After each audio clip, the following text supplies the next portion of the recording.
Your Excellency, thank you very much for accepting our interview request. This year, our countries are celebrating the 30th anniversary of the establishment of diplomatic relations.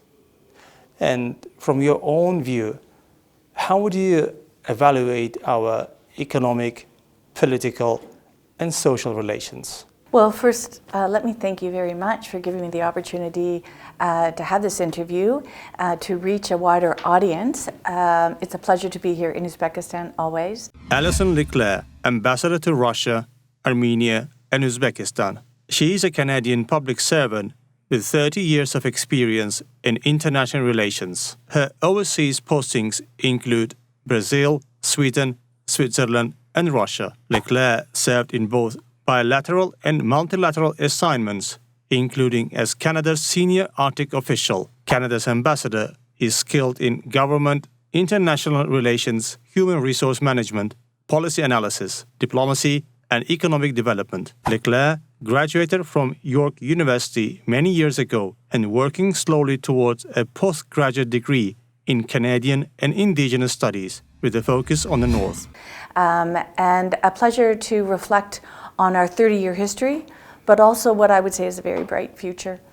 So 30 years of history, of course, 30 years ago, Canada, like many other states, moved to recognize the aspirations of Uzbekistan and other countries coming out of the fall of Soviet Union, and we're delighted to establish bilateral relations. I think that without skipping too fast over the early part of that, I would move to my own interaction with Uzbekistan, particularly in 2016-2017, in seeing the transition in Uzbekistan, the opening in Uzbekistan, an ambitious level reform, and one that I think has seen relations with many countries, including Canada, really accelerate and take off. Your country has been supporting different projects throughout the world through its program Canada Fund for Local Initiatives.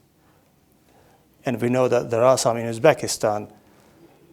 I wish to know what are the main priorities for this program in the recent years? With pleasure. Yes, so this is a fairly modest program to fund local initiatives, as you said, with priorities that very much speak to the priorities that Uzbekistan has set for itself. Gender equality, water, environment, that's related to climate change, of course. So those are the priorities that speak most directly, I think, to Uzbekistan's objectives and is the priority focus of our programming here. Gender equality in the sense, and I should just say, gender equality in the sense of empowering women, and empowering women with respect to climate change. So it's connecting those themes as well. You recently visited Navai and met some local, very progressive ladies. Yes. Maybe you can tell about them too. Indeed, it was a lovely and inspirational visit with an organization that is promoting greater involvement of girls in sport.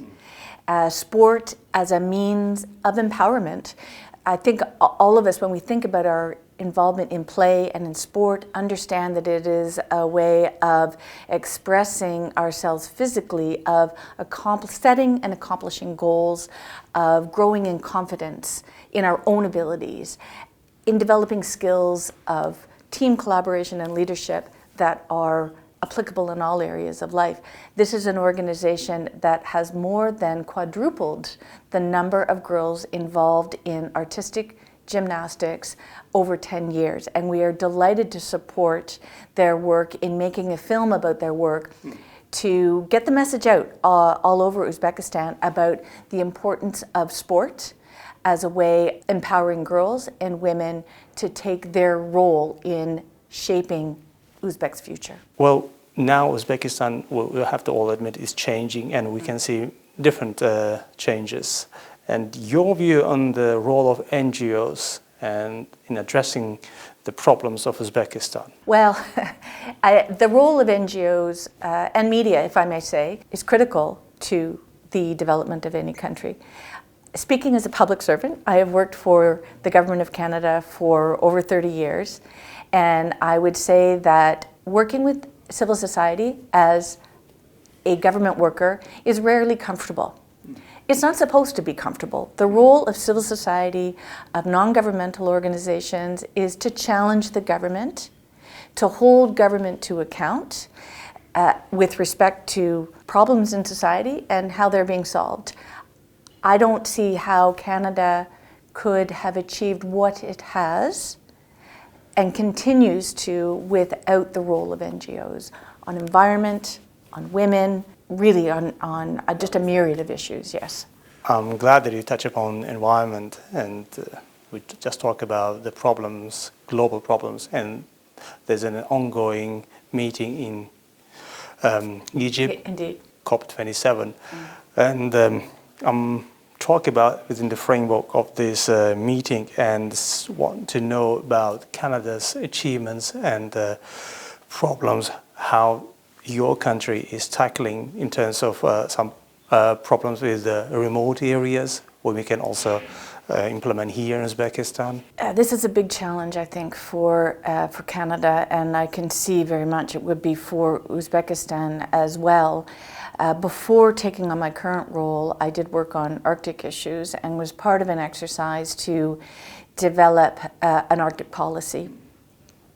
Tackling climate change was it remains a big priority that connects with our larger national strategy, the Canadian framework on climate change action, to combat climate change where we can, but to adapt to the changes that are inevitable. The principal theme of that was co-development of policy, of working with remote communities, of working with, particularly for Canada's North, Indigenous communities, to incorporate their knowledge, their realities into the development and then implementation of policy. So for Canada's North, that is about the melting ice. It's about the permafrost thaw. So at a time when we, like Uzbekistan, our northern Indigenous population is very young. It's the fastest growing population in Canada.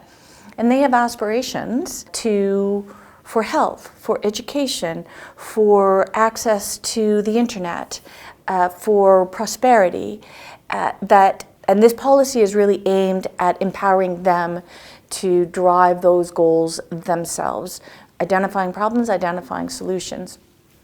It remains a big challenge, and I think is an ongoing challenge, but we're trying to make progress by empowering local communities and understanding their perspectives and bringing in their knowledge and their approach, their way of thinking in addressing those. Thank you very much for this very productive interview, and I hope to see you more here in Tashkent and maybe quite often in our studio. That would be lovely. Thank you. I would love to come back. Thank you you. very much.